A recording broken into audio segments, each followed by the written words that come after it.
feature topic portion. Welcome back. Yeah, we have the feature topic portion of the show, so we're going to discuss. We have 2 feature topics left. Yeah. Eric's going to go ahead and run. So we've heard that people don't like the way we do the feature topics now, because we used to always put them in the bowl or whatever. People want us to go back to the bowl. So we will go back to, after we get finished with these 2 feature topics, we will go back to the bowl. Yeah. And we may try something new, because this is like 80, what is this, episode 80? Yeah, we're going to find a different way to do the feature topic, because it's beginning to become a little redundant. Yeah, because we're coming up on 100 shows, and it's just like trying to find feature topics and everything. So we're going to try to find some new innovative stuff to do and everything. Yeah, I was thinking about something earlier too that we could possibly do, but that's probably later. Yeah. But kind of like just be like I'll talk Yeah, about it. yeah, we'll talk about it. So we have 2 remaining topics. So whatever topic you pick, that's what we'll talk about. Okay. So topic number 1 is navigating code switching in social and professional settings. Mm-hmm. And topic number 2, friendship dynamics as adults.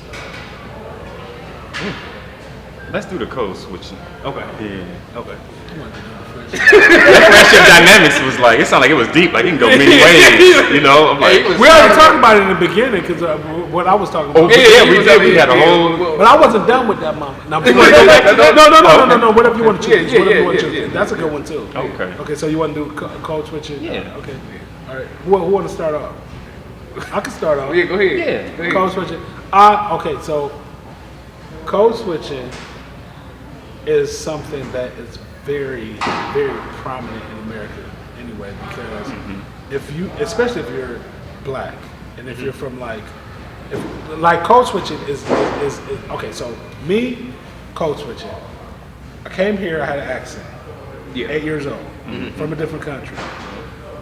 I had to switch that up, get rid of my accent, go be around people like black people, and live in America. Everybody's making fun of me. I can't understand what you're saying. I can't understand what you're saying. Had to code switch. Had to find a different dynamic that works better for me as far as being a part of everybody else, or my idea of being a part of everybody else. Because some people like accents. You know what I'm saying? But in my head, it's like, well, they're making fun of me, so I might as well just find a way to get outside of this.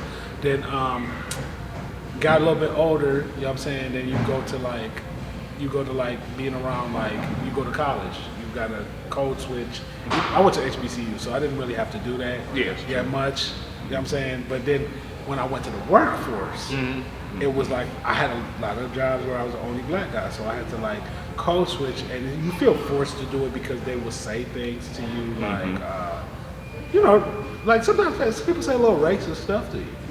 And they ask you like different type of questions, and they're like, well, I'm just a dumb white person. Like, well, you got access to the same information I have. So, and especially with the internet now. Like you have access to the same information. But we do talk different. We do talk different because based on our culture. And I feel like a lot of time, because the majority don't really have to do that.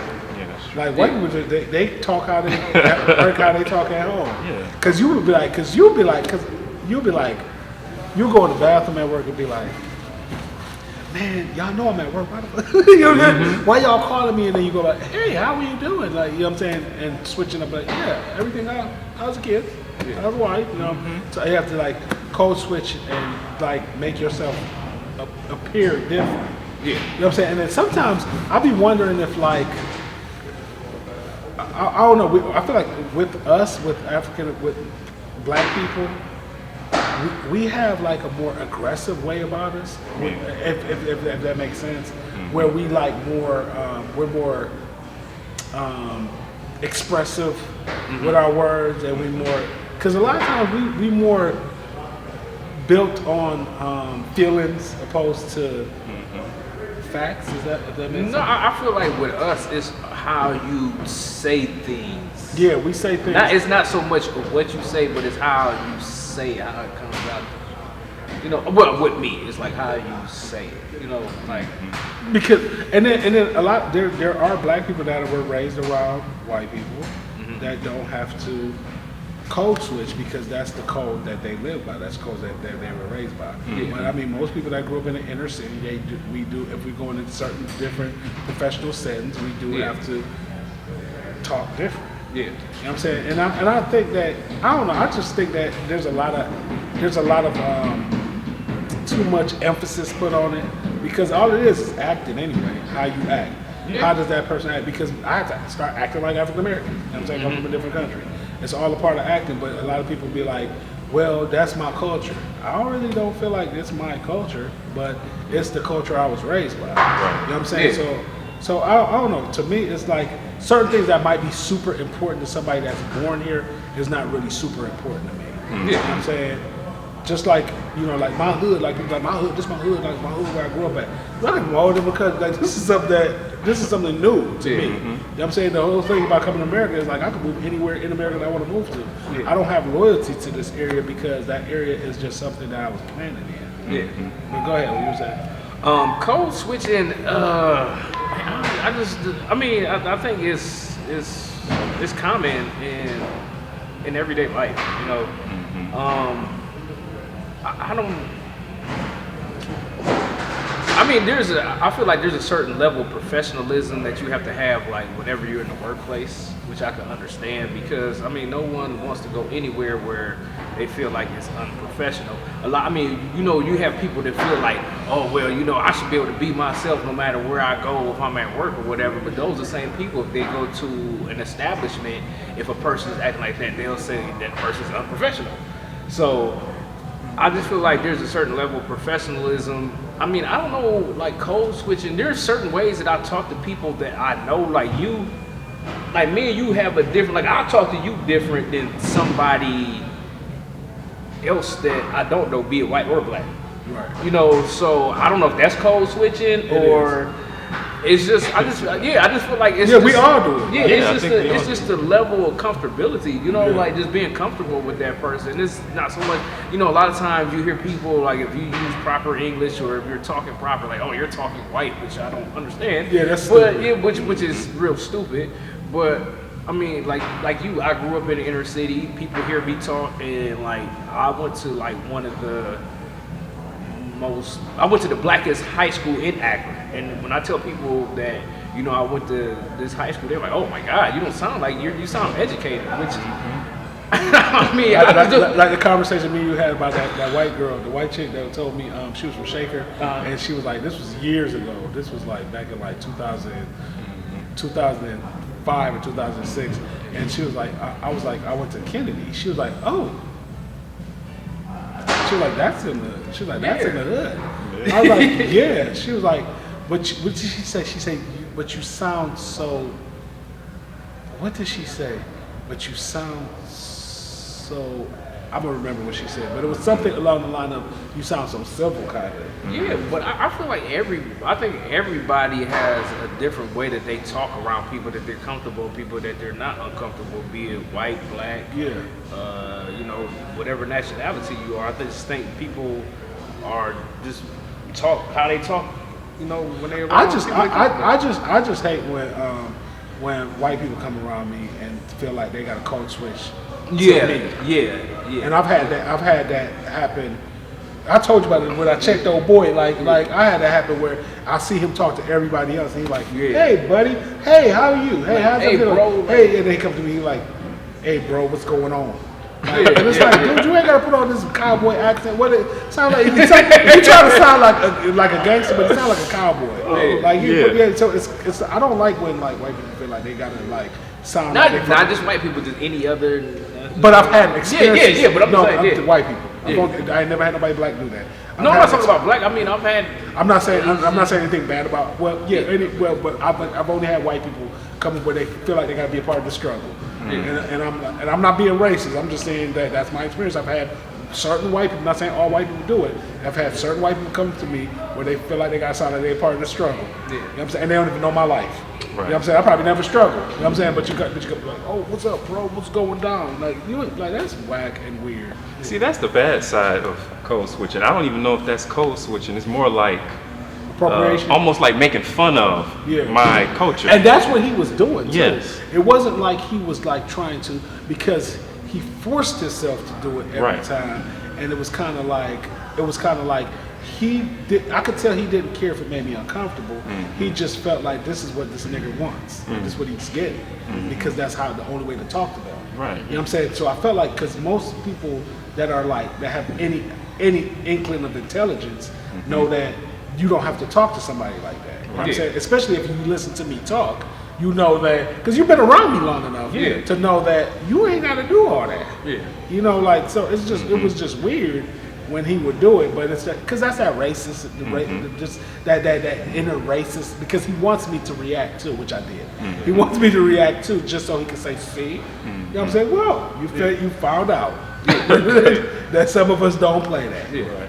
Yeah. See, code switching for me is more like comfortability more than it is like slang or how I'm talking. Yeah. Just like if I go to an interview, I'm not going to be as comfortable talking to you as I would my best friend growing up. Exactly. So I'm going to speak to you in a certain type of way. Yeah. And then when I hang out with them, I'm more relaxed. I'm not guarded. Yeah. See, I think that's what it is with black people in particular. We guard ourselves depending on the situation we walk into. If I see myself walking into something that looks like Get Out, and you know I'm the only black person, I'm gonna be guarded. Yeah. I'm gonna probably watch what I say to a certain extent. They're not gonna understand the slang, so I'm gonna say words that are universally understood. You know, I'm not gonna just talk to them regular like I would people I grew up with. So do you think the idea of code switching and the idea of like after having to switch up who you are to a certain extent is just because we live in a system that's built on white supremacy and a system that's built on oppression? When you code switch to the point where you're outside of who you are, that's when it becomes phony, fake, and rude and disrespectful. You can code switch and still be yourself. It's a way of just adapting to your surroundings. Exactly. That's all that is. Well, have you ever been somewhere with like a black person that ain't never been around no white people? They're the code switch to the point where they speak in Australian. you like, I ain't never heard you sound like that. Even you look at him like, they'll say we, like they speaking French. I'd have been in a situation where it's like, you sound ridiculous. That you ain't even code switching. You just switch nationalities. You just switch countries. You country switch. It's basically like the same thing. Like when white people do like try to talk, you know what I'm saying? So it's kind of like that, right? Okay. But when they do it, we call it racial appropriation. When we do it, we call it code switching. We get the softer edge of the stick. We don't want to beat us up too bad. No, but it's probably pretty much. I guess the reason why there's certain different words used is because of the fact that we are a minority, and it's a system built on oppression. So we kind of use softer words for us. Not saying that it's fair, because if somebody is very right, which I mean like super Republican, they'll be like, that's not how it's supposed to go. Everybody's created equal. That's all in your mind. Slavery didn't exist. That didn't happen. No, there's no oppression. You know what I'm saying? But I feel like certain things, and now that there's Republicans in office, there's certain things that they want people to forget. It's just like they're trying to like not teach people history anymore, which is weird to me, because I don't want to get too much into politics, but I have got to the point where I don't even watch the news no more. I stopped watching. And I am the biggest news watcher. But it's like I watch my news my news have been dumbed down to the point where I'm not watching CNN or Fox anymore. I'm watching the Shade Room. Because it's like it's just too much. Like it's just a lot. Like I just feel like with this situation, I just find it weird with people who try to put you down, because if you're in a professional setting, you want to act professional instead of just like, oh, you need to be who you are. If you talk slang, you need something like, no, it's just like, no, there's a time and a place for everything. And being in a professional setting, that's when you become. It's like the whole thing with keeping it real. It's like, no, I'm keeping it real because I'm leveling up. I can't continue to act the same way I did 10 years ago if I intend to keep going forward. Sometimes keeping it real can go wrong. You're right. We've seen that. Somebody real can go real bad. I mean, that's pretty much all I have for code switching. Me too. Yeah, I think you too. You switching codes, area codes. Countries. Hopefully for the new year, so I can be like, I can be well traveled and well versed. He got real bougie right there. Like, well traveled and real person. If you ask him here, he's like, yeah. Well traveled.